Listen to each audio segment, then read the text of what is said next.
नमस्कार, भारत दर्शन with Ashok YouTube channel पर आपका स्वागत है। यदि आप हमारे चैनल पर नए हैं तो कृपया हमारे चैनल को लाइक करें, सब्सक्राइब करें तथा बेल आइकन का बटन दबाना न भूलें। वह अपने मित्रजनों को शेयर अवश्य करें। आपको हमारे द्वारा दी गई जानकारी कैसी लगी ये हमें कमेंट्स करके जरूर बताएं। आज मैं आपको पुराण मनीषी पूज्य श्री कौशिक जी महाराज के पावन सानिध्य में गौतीर्थ तुलसी तपोवन गौशाला के लिए समर्पित श्री अतिरुद्र महायज्ञ एवं श्री महापुराण कथा का विराट आयोजन जो यमुना खादर करतार नगर चौथा पुस्ता में किया जा रहा है उसके दर्शन करा रहा हूँ। इसका आयोजन 23 फरवरी से 8 मार्च 2024 के बीच किया जा रहा है। आप सभी सपरिवार इसमें आमंत्रित हैं। अधिक से अधिक संख्या में आए और धर्म लाभ उठाएं।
मुझे लगता है इस क्षेत्र में उपस्थिति के सारे रिकॉर्ड तो टूटे, मैं पागल होते होते बचा, क्योंकि जो आ रहा था डंडा लेके हम ही को खोज रहा था कि किधर से घुसना है किधर से निकलना है।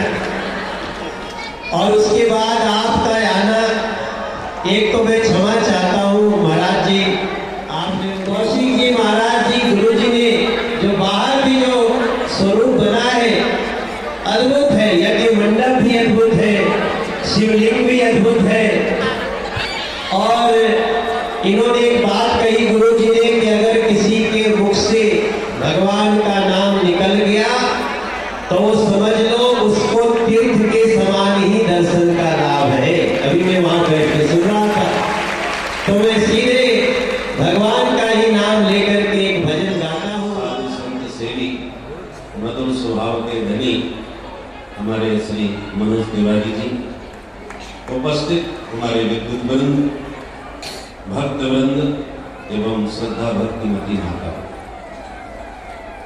अभी अभी शिव महापुराण के माध्यम से आप विविध कथाओं के माध्यम से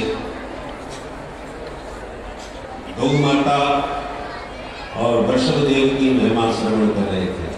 हमारे पूज्य वेदांती जी महाराज ने बताया विप्रधेनु सुर संत हित लीन मनुज अवतार। भगवान के अवतार के ही ये 4 हेतु हैं। थोड़ा विचार कीजिए, विप्र, धेनु, सुर और संत, ये 4 नाम ही क्यों लिए? क्या इसके अलावा भगवान के अवतार का कोई और हेतु नहीं हो सकता क्या? देखिए, ये 4 नाम चारों पुरुषार्थों का प्रतिनिधित्व करते हैं। 4 पुरुषार्थ कौन है? धर्म, अर्थ, काम और मोक्ष।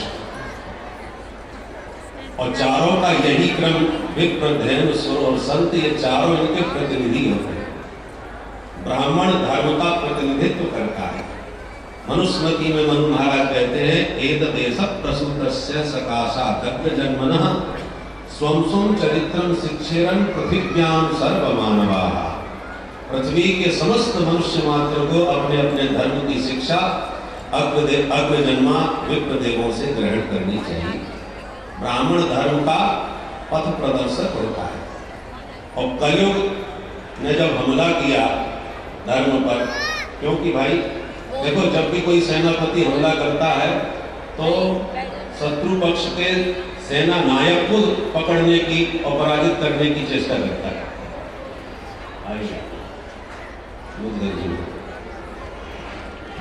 तो मैं निवेदन कर रहा था, धर्म का प्रतिनिधित्व ब्राह्मण करता है, धर्म का मर्म समझाता है। इसलिए कलयुग ने सबसे पहले ब्राह्मणों पर ही हमला किया, क्योंकि ब्राह्मण यदि पतित हो जाए तो फिर अन्य को पतित करने में कोई विलंब नहीं लगेगा। सेनापति पराजित हुआ, सारे सैनिक अपने आप हाथ खड़े कर देते। इसलिए पहला प्रहार ब्राह्मणों पर भी हुआ, और जो भी धर्म पर प्रहार करता है वो पहले ब्राह्मणों पर ही प्रहार करता है। जब विधर्मियों ने इस राष्ट्र पर हमला किया, उन्होंने सबसे पहले ब्राह्मणों को ही सीधा सूत्र रहित करने का प्रयास किया, क्योंकि यदि ये रहेंगे तो धर्म बना रहेगा।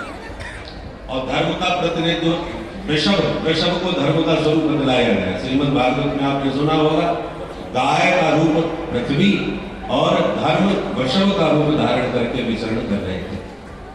तो इसलिए धर्म का मार्गदर्शक ब्राह्मण होता है, इसलिए सबसे पहले विप्र नाम है।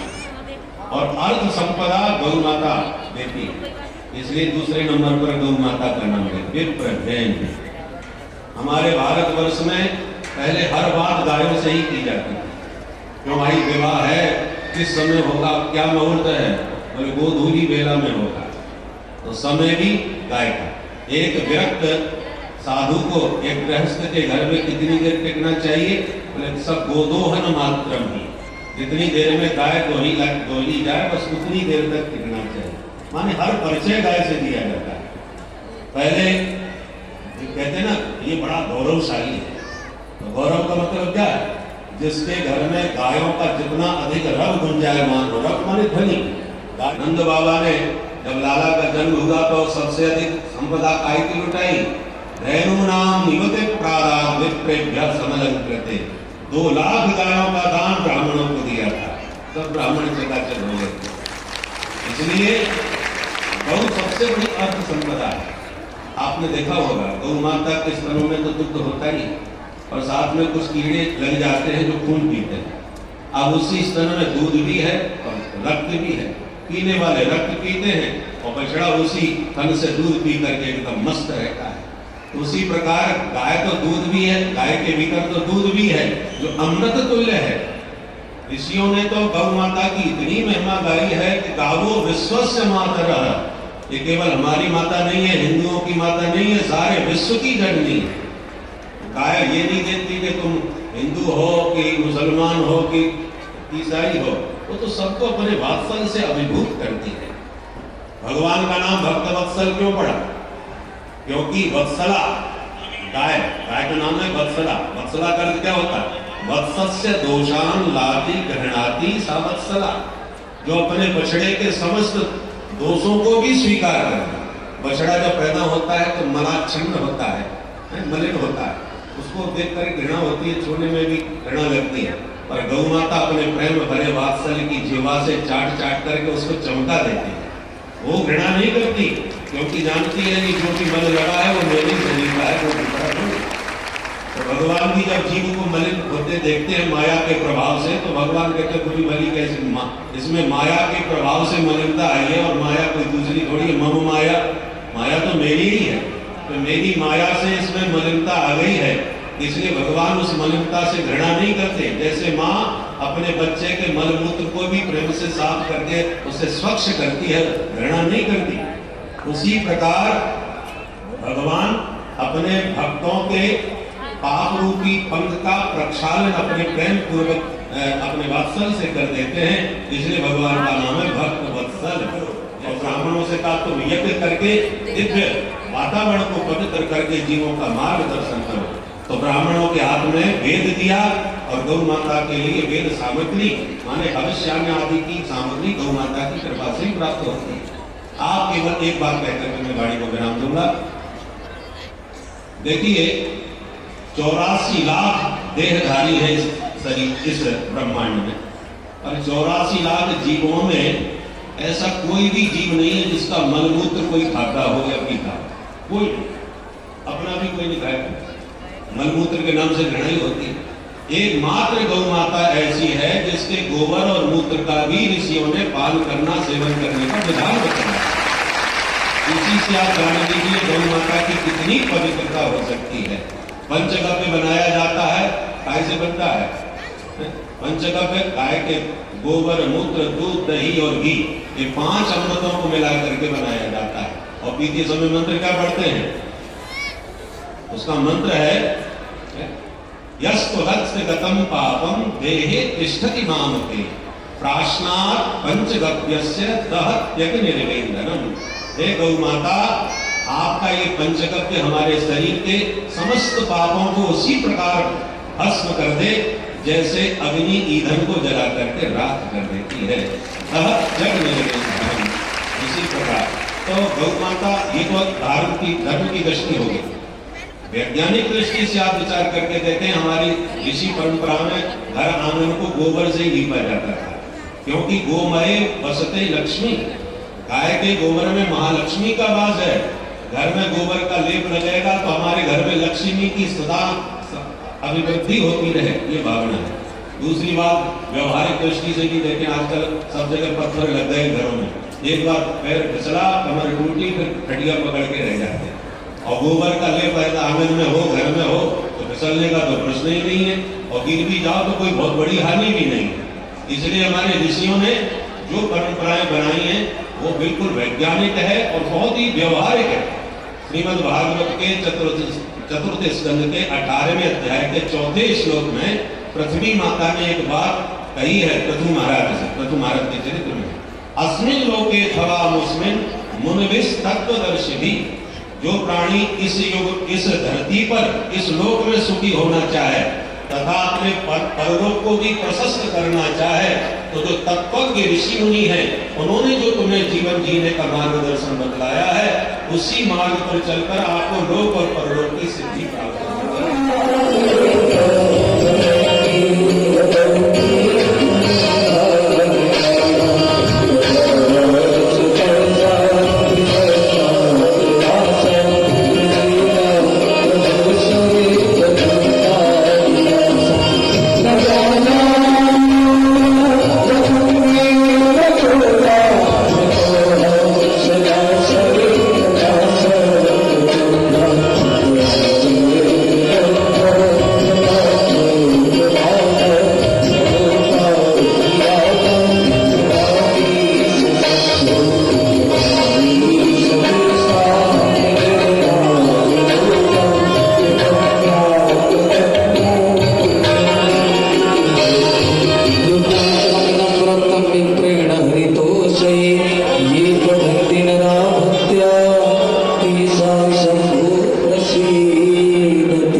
वृंदावन हरि लाल की जय।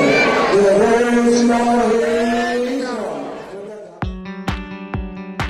सभी सनातनी भाई बहनों से व बच्चों से अनुरोध है, सनातन धर्म के प्रचार प्रसार के लिए चैनल को लाइक करें, सब्सक्राइब करें तथा बेल आइकन का बटन दबाना न भूलें तथा अधिक से अधिक शेयर करें ताकि सनातन धर्म का प्रचार प्रसार हो सके व लोगों को अधिक से अधिक धर्म लाभ मिल सके। आपको हमारा वीडियो कैसा लगा ये हमें कमेंट्स करके जरूर बताएं। धन्यवाद। Thank you for watching Bharat Darshan with Ashok.